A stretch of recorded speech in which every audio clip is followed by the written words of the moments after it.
네, 이어서 경남으로 가보겠습니다. 박종혁 기자, 태풍 상륙 지점인 경남도 지금 초긴장 상태일 것 같은데 현장 상황 어떻습니까?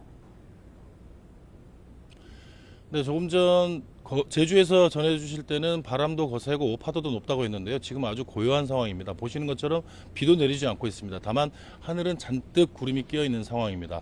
바다 쪽 상황을 한번 살펴보겠습니다. 지금 보시면 아주 고요한 상황이고요.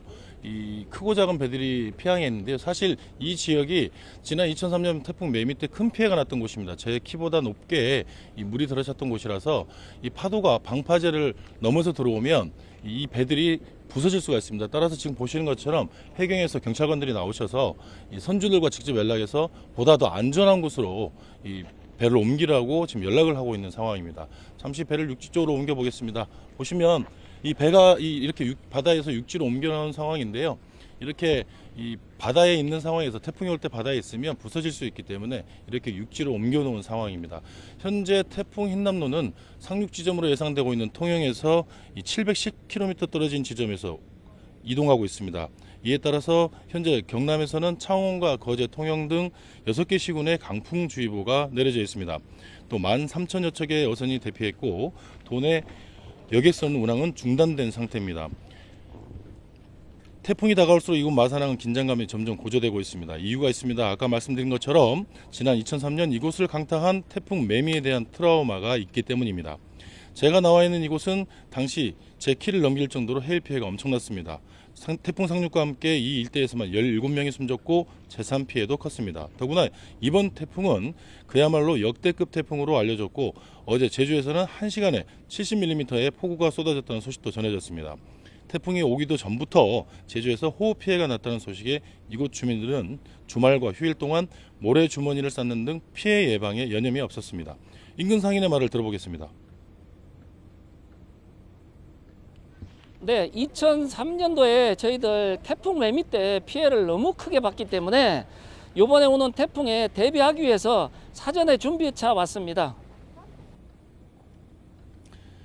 태풍 북상에 따라 경남도와 18개 시군은 비상근무처제에 돌입했습니다. 경남도는 오전부터 비상 3단계로 전환합니다.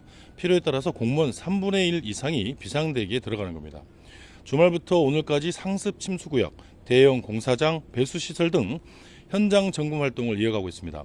경남도는 역대급 태풍인 만큼 대피하는 주민과 이재민이 지낼 곳을 미리 준비하는 등 피해 예방에 총력을 기울이고 있습니다. 박완수 경남도지사의 말을 들어보겠습니다. 사전에 우리 도민들을 대피시켜서 인명피해가 발생하지 않도록 하고 그분들이 대피할 수 있는 그 주거 계획까지도 마련해 놓고 생활 필수품과 모든 것을 준비해 놓고 있습니다.